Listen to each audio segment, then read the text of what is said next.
Well, hey everybody, Captain Dave Schneider, It's a Guide's Life, coming to you from Westminster, Maryland. That's right, I am nowhere near home, but I am exactly in the town where my daughter's getting married in the morning. And I wanted to take a few minutes and check in with everybody and kind of let you know why I've been so quiet over the last 4.5 days. Guys. So I pulled my boat up to Michigan after just investing about $6,000 into the motor and the hull to get it back in good order. And I'm at the car wash. My nephew put my boat in his garage while I was down taking care of business. I was spending a week with my grandson and all that kind of stuff. Got the boat out of my nephew's garage in Sheboygan, pulled it over. I was gonna go fishing. Pulled it into the car wash, decided gonna wash it off a little bit. Nobody wants to fish in a dirty boat, especially after you've traveled for, 1,500 miles.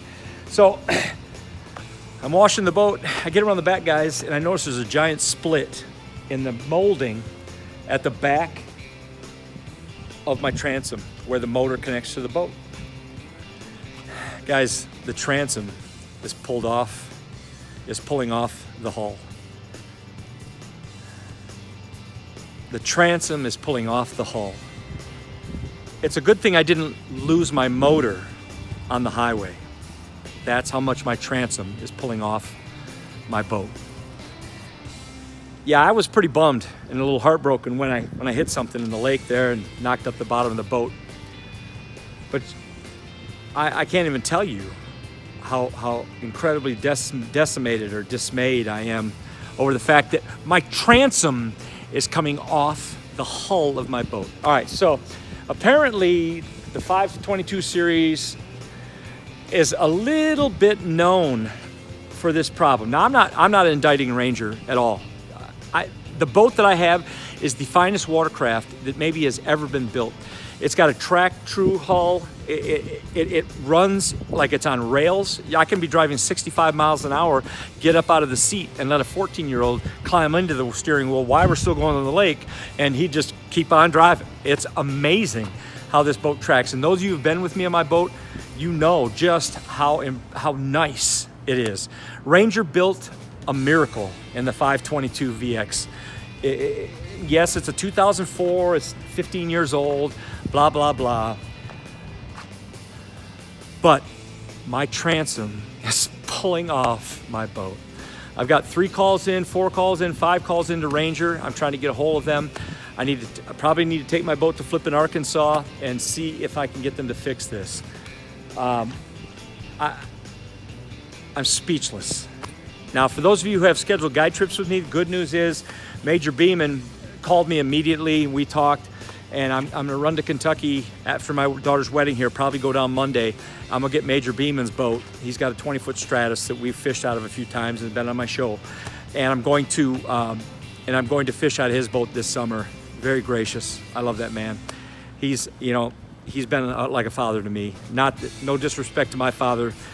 My father passed away about 10 years ago, and Joe is just a special dude, and I love him with all my heart. And anyway, so I'm gonna go down and get Joe's boat and come up. He's actually coming up for a few weeks to Michigan to fish, so we'll be fishing out of his boat. So that's what's happened. But guys, I stayed away from you just because I didn't know what to say, and I was trying to find out what was going to happen, how things were going to roll, what Ranger was going to say and whatnot. At the end of the day, I got to get my boat fixed. I got to get it fixed. I got to take it to Ranger. I got to get it down to Flippin, Arkansas. They got to cut the thing out. Now, I've talked to a few people who've had this situation with their boat, and the repair job that Ranger does is great, and the boat will perform flawlessly after the repair. I just need to get a hold of them and try and get my boat fixed. So I have no idea what the cost of something like that's going to be. And right now, I just want my baby repaired. It's crazy because I know a lot of fishermen. Your boat is it's a tool. So you get another boat every few years. You get another boat. It's just a tool. So it's like, you don't get too connected. But I longed and prayed and wanted the boat that I have for 15 years. You know, and finally I got in a position where I bought this boat in 2005. It was a year old. I wasn't the original owner. I bought this boat in 2005, and it's been the greatest thing I've ever been in. I've ridden in a lot of boats, and I would venture to say that this 522 has one of the best rides I've just ever been in, period, the end. And it still performs too in terms of speed. I mean, I can, when my boat's empty, I can run 70 miles an hour. I can, with a tournament load and 2 guys in it, I can do 65. So it's got plenty of speed. And listen, I don't even drive that fast with my guests anyway, because you know, anytime you do that, you're taking some risks, because there's a lot of things you can't control under the water. I don't have a fishing report for you right now. I can tell you this. I will tell you this quick Okeechobee update. I got some guys who are still catching fish down at the 94 hole south of Bear Beach in the rim ditch.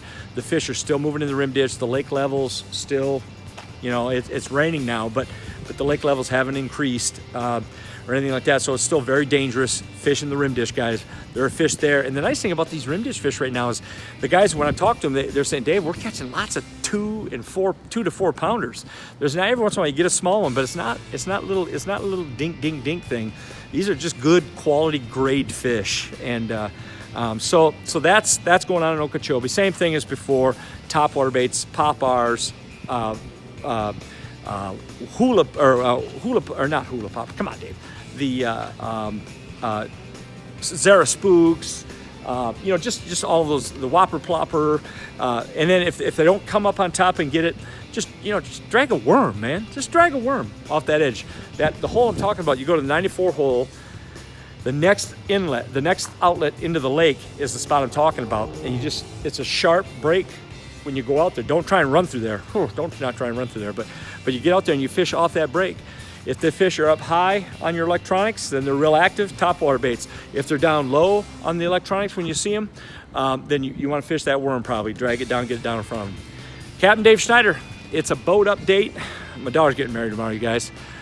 I get to walk my daughter down the aisle tomorrow morning, or tomorrow afternoon actually, and I'm gonna walk right around her, and I'm gonna officiate the ceremony.